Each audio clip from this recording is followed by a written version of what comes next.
Al-Mabhasul Rabi' Al-'urfu alladhi tuhmalu alaihi al-alfazu.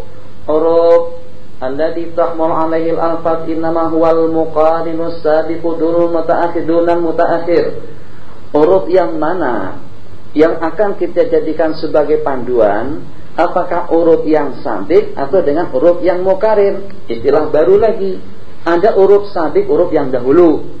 Itu sudah berlaku tradisinya. Kalau kita akan duduk di rumah Terengganu, kita akan mengisi borang dulu. Setelah borang diisi, kita letakkan satu gambar ukuran 5x4 warna. Selain daripada itu mendapatkan persetujuan daripada penasehat atau mendapatkan persetujuan daripada Presiden Pamram, itu kita katakan adat. Itu disebut dengan al-'urfu as-sabiq. Al-'urfu as-sabiq. Jadi kalau kebetulan dengan pelajar baru datang kemari mau duduk di rumah Terengganu, apakah kira-kira akan mengikuti huruf yang seperti itu?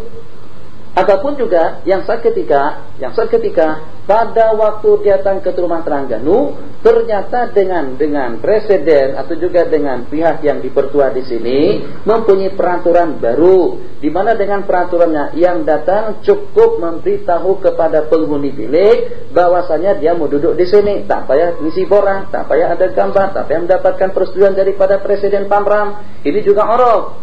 Itu disebut dengan urful muqarin. Urful as-sabiq, uruf yang telah lalu, yang sudah berjalan sejak pada beberapa waktu yang sebelumnya. Nah, sekarang dengan kita, kalau pada waktu kita diminta keterangan, kalau pada waktu kita diminta informasi, apakah kira-kira akan kita perkenalkan dengan urful muqarin atau dengan urful sabiq? Al-ibratu, yang jadi pedoman itu adalah al-urfus sabiq dunal mutaakhir. Huwal muqarinus sabiq, begitu. Wal muqarinus sabiq dunal mutaakhir. Itu adalah dengan huruf yang bersamaan yang terdahulu, bukan dengan huruf yang menyusul. Qala Syekhuna Al-Lahji rahimahullahu taala. Syekh Abdullah Al-Lahji, kitab ini kalau tak salah, kalau masih ada di sini, ya masih ada. Pada muka surat 4 tuh saya tulis di situ, saya hadiahkan kitab ini kepada orang yang pertama yang mengajarkan qawaidul fiqhiyah kepada saya. Itu adalah Syekh Abdullah Sa'id Al-Lahji rahimahullahu ta'ala waskanahu fasiha jannati waskanahu fasiha fakaita fasiha jannati. Beliau adalah sebagai orang yang pertama yang mengajarkan al-qawaidul fiqhiyah kepada kami atau kepada saya dan kawan-kawan pada tahun 1400 Hijriah. 1400 Hijriah. Jadi saya belajar qawaid ini sejak lebih daripada 24 tahun yang lalu dengan Syekh Abdullah Al-Lahji rahimahullahu ta'ala. Kembali kepada pembahasan yang kita bicarakan. Maksud daripada perkataan kaidah kita di atas, annal mu'tabar, yang menjadi pedoman atau ukuran itu adalah huruf al-muqarin alladzi kana mawjudan, yang sudah ada pada waktu kita berbicara. Sehingga dengan perkataan kita tadi itu akan ditakwilkan kepada huruf yang telah berlaku. Ikkana ma'khaduhu sadikan ala waqtil lafzi duna hurufil mutaakhir. Wa minal furu'il mukharrajati, dan diantara daripada masalah-masalah yang ditakhrij, yang dilahirkan, yang ditelurkan daripada kaidah kita di atas, mas'alatul batalah. Batalah asalnya pengangguran. Ini masalah, hati-hati ikhwah dan akhwat. Yang dikejar tidak juga terlalu banyak, tapi kita kena waspada dan berhati-hati. Apa sih artinya kita dapat uang lebih? Apa sih artinya dengan kita mendapatkan keuntungan, sedangkan dengan keuntungan kita itu masih berbau syubhat. Nanti dengan antum akan kembali ke tanah air masing-masing.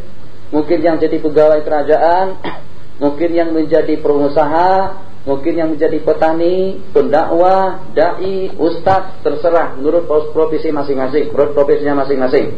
Yang kita masalahkan sekarang, yang kalau pada waktu dengan kita bekerja di sebuah perusahaan, kalau pada waktu dengan kita bekerja sebagai seorang mudarris, al-ustadzul mudarris di kuliah dakwah wal usul, di kuliah syariah, atau syu'bah kita pesunnah misalnya. Jadi dengan gaji bulanan kita tidak lebih daripada 4.500 ringgit. Hitung 4.500 ringgit.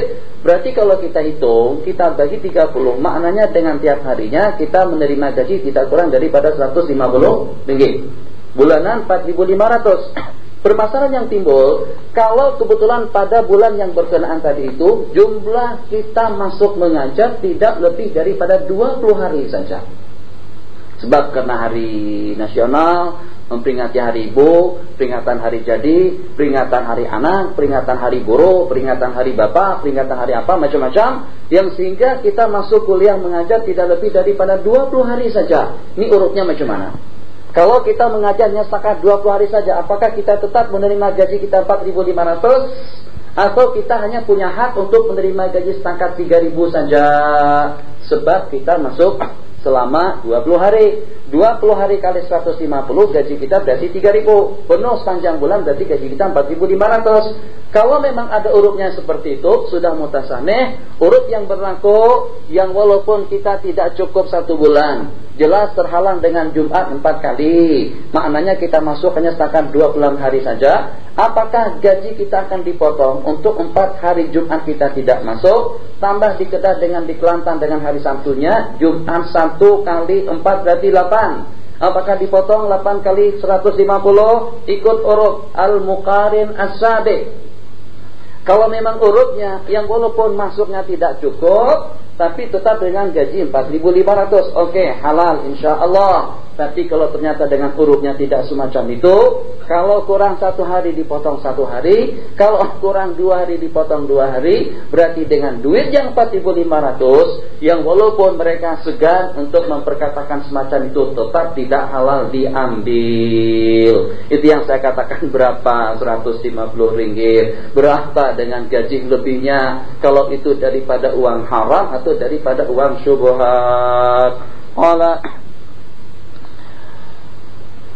Wa minha mas'alatul batalati fa idza istamarra 'urfun biha fi ashhurin makhsusatin fa idza istamarra 'urfun biha fi ashhurin makhsusatin humila 'alaihi ma wuqifa ba'da dzalik la ma wuqifa qabla hadhihi al-'adah. Apabila ada uruf yang berlaku pada bulan-bulan tertentu, pada bulan-bulan yang telah lalu, humila 'alaihi ay 'ala dzalikal 'urf ma wuqifa ba'da dzalik, sesuatu yang diwakafkan setelah itu bukan dengan sesuatu yang diwakafkan sebelumnya. Kalau kebetulan ada perubahan mas'alatul batalah, setelah dengan IMDI, dengan Menteri Besar Terengganu naik, ternyata dengan peraturan sudah dirubah. Kalau bekerjanya 20 hari gajinya 3.000, kalau bekerjanya 30 hari gajinya 4.500. Itu dengan peraturan baru.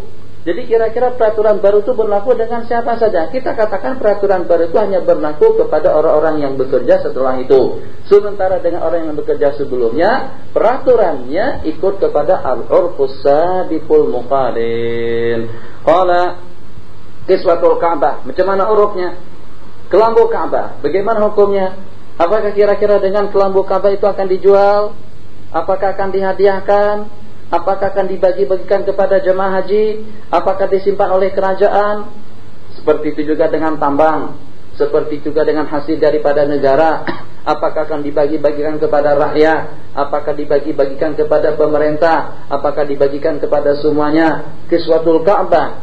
Naqala Rafi' an Ibn Abdan annahu mana'a min bai'iha wa syira'iha. Ini kaul yang pertama. Jadi mungkin masalah ini juga ditanyakan oleh jamaah haji kita kalau pada waktu kita pergi ke Mekah. Nah, ini macam mana hukumnya? Saya teringin juga mau beli kelambu Ka'bah, boleh tak saya beli? Atau saya harus minta? Kalau seandainya tak boleh dijual dan tak dijual belikan, macam mana supaya saya boleh dapat satu, ya, ukuran 1 hasta misalnya, ukuran 1 meter, ukuran 2, 3, 4 jari. Kadang-kadang dengan jamaah haji kita teringin menyimpan kelambu Ka'bah di rumahnya, yang kadang-kadang dimasukkan ke dalam peti besi. Untuk apa saja, yang macam-macam lah khurafatnya. Macam-macam juga dengan tafaulnya. Tafaul boleh, khurafat tidak.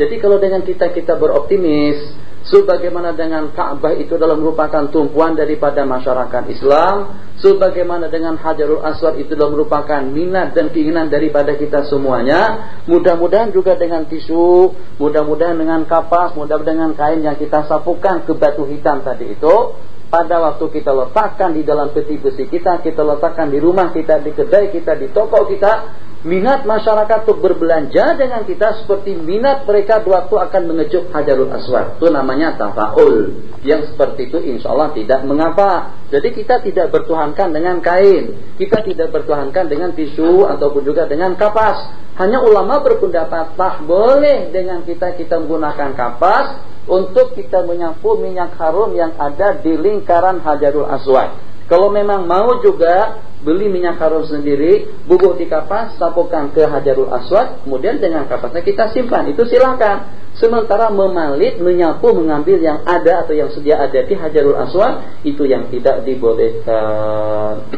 Qala al-Ala'i wa ghairuhu, pendapat yang pertama mengatakan tidak boleh dijual belikan. Pendapat yang kedua itu ikut adat, bi anna tubaddalu kullasanatin, sebab pada tiap tahun kelambu Ka'bah itu ditukar dan diganti. Wa tu'khadhu tilkal atiqatu, maka diambil kelambu Ka'bah yang sudah buruk, al-atiqah yang lama, fa yatasarrafu biha bai'an wa ghairahu, maka dengan imam bertasarruf memperlakukannya ikut uruf dengan cara dijual atau dengan cara-cara yang lainnya. Wa yuqirruhum al-a'immatu ala dzalika fi kulli asrin, dan dengan sikap dan perbuatan mereka tadi itu mendapatkan restu daripada para alim ulama. Fala taradduda fi jawazihi, maka kita tidak membimbangkan perkara itu hukumnya jaiz. Artinya apa? Artinya itu tertakluk kepada kebijaksanaan daripada imam, tertakluk kepada kebijaksanaan daripada pihak yang berwenang. Jadi kira-kira itu dalam bagian apa saja? Apakah yang membidanginya itu daripada Menteri Ekonomi, apakah Kementerian Sosial, apakah Budaya, apakah Perdagangan, atau bagaimana? Ala kulli hal, kalau wewenang daripada mereka, kebijaksanaan daripada mereka itu dengan kelambu Ka'bah akan dijual belikan, boleh kita beli. Akan dihadiahkan, boleh kita terima.